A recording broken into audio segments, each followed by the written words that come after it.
Elaine, my mother, is the pillar of our small family. We lived in a cozy bungalow on Pine Street and Pearl Street South in Hamilton. She spent her days running a mini baking service supplying pies to the local bakery. Despite her jovial nature, she struggled with health issues exacerbated by smoking and obesity. I work as a bailiff in downtown Toronto, enduring daily commutes of nearly an hour and a half each way while battling the city's notorious traffic. Our family had weathered significant upheaval when my father Mitch abandoned us for another woman who he secretly had 3 kids with in Edmonton, leaving my mother and I to fend for ourselves. Suspicion clouded his periodic absences, where he said he had to go away for special cooking gigs at hotels. The truth unraveled when my mother at the time was heavily pregnant with my sister, went into what she thought was labor. When I called the hotel where my father claimed to be working, they denied any event and confirmed that a man of that name didn't work there, exposing his deceit. Mitch, my dad, didn't put up a fight when my mama confronted him. He just cleared his belongings, rented a van, and drove across the country back to his mistress and their kids. He never returned, and we never heard from him.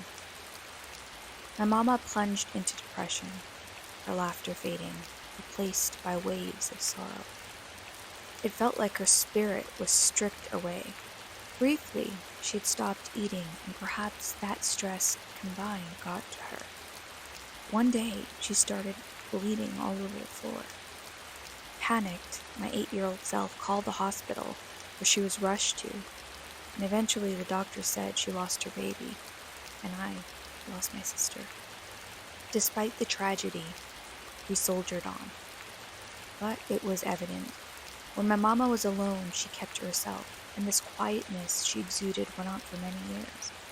She was mourning the loss of dad and the baby, and even took up drinking for a bit, where she slept a lot and then repeated it all over again, perhaps a way to get away from the reality of the world. The child support, though, kept coming in, which helped. But when I was 16, I took up a part-time job as a grocery bagger. Mama began a baking service, which became a full-time job. We needed extra income to pay off the house and, of course, for school. By the time I was 18, the child support stopped. I continued to work odd security jobs until I completed a degree in legal studies and took up a job as a bailiff downtown Toronto. It was further away from Mama, but I was happy, and I also had a girlfriend, Nikki, out there. She was a teacher, and man, did I love her. I was planning on proposing on Halloween, as that is where we first met at a club in downtown Toronto and hooked up. Crazy to believe that was 3 years ago. Since then, we've been pretty committed and serious in our relationship. However, amid all that excitement of planning my proposal, I still remain focused on Mama's well-being. I'll admit, Hamilton is not the safest place to live, and Mama faced the dangers of an increasingly unsafe neighborhood. My best friend since primary school, Quentin, short for Q, became a local police officer for the city. He would tell me about the arrests and murders he'd seen, and some pretty gruesome stuff that even I couldn't stomach. That's why I would always call up my mom on my lunch breaks to see if she was all right. I felt it was my responsibility to make sure she was protected. Plus, while I was working in Toronto, Q would drive down to our house to check up on her sometimes, while she would offer him a huge slice of pie in return. This gave me a sense of comfort and relief from the worst-case scenario thoughts going on in my head. Out of the 17 years without my dad, I've started to see my mom smile more. There was life in her again. She also recently gave up smoking after the doctor suggested she go out and get some fresh air and take care of her health. Her weight and wheezing were causing her all kinds of health issues. Most of the time after work, I would take my mom for an evening stroll around the block. Halloween was coming up, and I was planning to stay a couple days in downtown Toronto at Nikki's loft to set everything up to propose to her. I told Mama I'd be returning on November 1st with Nikki so we could celebrate together. She gave me her blessings, and I was off. On the night of my proposal to Nikki, I was nervous, but everything seemed perfect. We both wore the same costumes from the night we first met. I was Hugh Hefner and she was a Playboy bunny. That was a year every girl who saw Legally Blonde with Reese Witherspoon dressed as a Playboy bunny had to replicate that look. The club that night looked like a Hugh Hefner sponsored event. I was among the 10 other guys wearing a robe, and lots of women were wild and drunk and throwing themselves at me. But Nikki was different. The conversation we had that night was fun and mature, in the best way possible. Like 2 hours went by, and we didn't even notice. The night that I popped the question, Nikki of course said yes, filling my heart with so much happiness. The next day I went back to work, and periodically called Mama, but her landline was busy each time. So after work I told Nikki I'd be driving down a bit earlier, and she told me that was a great idea, because she still had to go home after work, take a shower, and get all dolled up, which would take a little bit of time. She said she would meet me at the party. When I pulled up into the driveway, Mama was waiting outside in her robe. I asked her why she wasn't answering my calls, and she said she was sorry she missed it. She was so busy preparing for the big welcome to the family party. Mama, I said, I urgently need to go inside and use the bathroom. It was a long drive. But Mama said, Ivan, it will spoil the surprise, honey. You can't go inside. No worries, I said. I ended up going to the closest Tim Hortons. While I was there, I get a call from Nikki, who said she was on her way to meet us, but her car broke down, and if it was possible, to pick her up. I called Mama back. She didn't answer. She must be really busy, I thought. Since she was close by, I ended up driving back. She was sitting on the porch this time, having a cigarette. Slightly disappointed, I went up to her and said, Mama, why are you smoking? You know the doctor said it's not good for you. She apologized and said she was craving it, but it happens once in a while.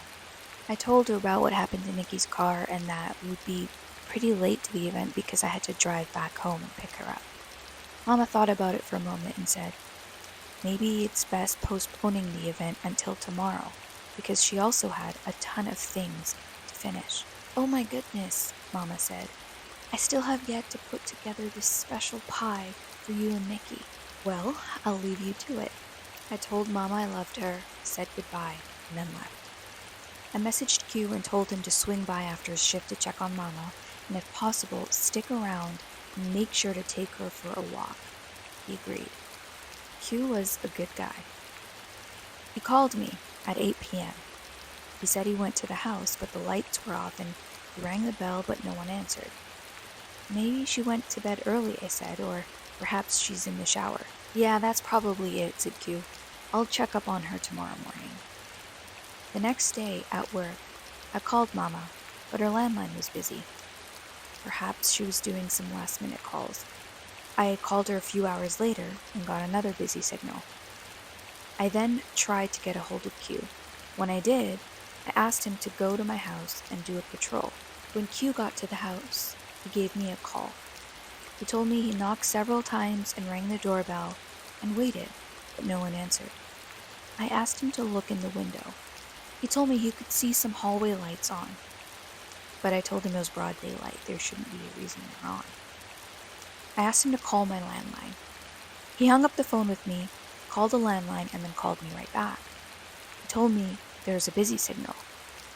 Maybe Mama didn't set her phone down, I thought, but something deep in my stomach felt off. I was almost home when Q called me back and told me that he had requested backup so he could try to get into the house and do a wellness check. I told him it was weird. I had seen her the day prior and all seemed well. When I got to the house, I parked at the side of the road behind a police cruiser. As I walked up to the front door, I was pulling out the key to give to the cops, but they had already kicked down the door and were filing inside. I followed behind them. As we entered, there was a heaviness in the room. One officer turned on the living room light, and then an odor hit us. They looked to the recliner at the corner of the wall peeking into the kitchen. There were legs and a partial robe showing. Mama? I said. There was no response. The first thing I did was look around. Nothing was decorated. In fact, the decorations were in dollar store bags on the kitchen table. That was strange. Mama had told me she was busy decorating. I then turned the corner. That's when I saw the horror and screamed the most painful cry. My mama was on the couch, head tilted to the side in a burgundy velvet robe, phone against her ear. She looked like she was asleep, but she was dead. She was pale, bloated, and the smell was coming from her. I tried to rush to her, but Quinn stopped me. He said it was a crime scene now. I didn't know what to do. Nothing was processing. I was led outside to catch air. Autumn crisp nipped at my nose.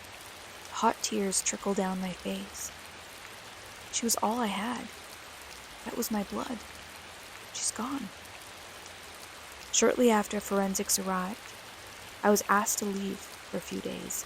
I couldn't drive in the state I was in, so Q drove my car and an officer followed us back to downtown Toronto. When I broke the news to Nikki, she couldn't hold back her tears. She loved my mama just as much as me. That night, I didn't get any rest. My heart was just pounding, my stomach sick. Q called me the next day. He told me he had a couple of questions about my interaction with Mama. I told him I saw her on October 31st, the day I was going to propose to Nikki. She was excited and couldn't wait to throw us a party the following day on November 1st. When I drove down the next day, she still wasn't prepared and wouldn't let me go inside to use the bathroom because she said it would spoil the surprise. So I went to the Tim Hortons, and there I found out Nikki's car broke down. And when I called my mama back, she didn't answer because her landline was giving another busy signal. So I just went back to the house where I saw her on the porch, smoking this time, and that really made me mad. But anyways, Mama agreed to postponing the event one more day, and I drove back to Nikki's. And I think a few hours later, that's when I asked you to take her for that walk, remember? Q was silent. "Hello, Q," I said. "Are you sure, Ivan?" Q said. "Sure about what?" "Ivan, the coroner's report came back. They determined your mom died of a heart failure. But the thing is, she died the night of October 31st, the same night you proposed to Nikki." I asked Q to repeat the date, and then went into shock. Nothing made sense. By the way, Ivan, her last call was to the doctors. She was booking an appointment for her next checkup. "I'm not lying," I told Q. "The reports are wrong. I spoke to my mama. This cannot be true." Q felt in my voice I was overwhelmed, and he said, "You had to go, that we'll chat later." I fell back into the couch. If my mom had died, then who was I talking to? Slowly it dawned on me. My mama's spirit had intervened, shielding me from the pain of her passing until after my proposal. She had appeared to me twice, both times in the same robe after her death, preventing me from entering the house and discovering her lifeless body. I was the one who should have been protecting her, yet in the end, she was protecting me to save me from hurt. A week later at her funeral, there were so many people who came by to pay their respects. During her eulogy, I chose to keep the supernatural aspect of my experience to myself, knowing that others who were listening would struggle to comprehend it. Instead, I focused on honoring her memory, cherishing the moments we shared, and finding solace in the love and support of those around me. In the end, October 31st remained etched in my memory as both the happiest and saddest day of my life. A day of love and loss, of gaining a wife and saying goodbye to my mama. Despite the inexplicable events surrounding her passing, I found peace in the belief that my mama had always looked out for me, even in death. Hey Scary Story fans, I hope you enjoyed these short scary stories written and narrated by me. If you have a scary story that's fiction or non-fiction and would like it to be featured in the next video, send it to the email in the description below. In the meantime, sweet dreams and happy screaming!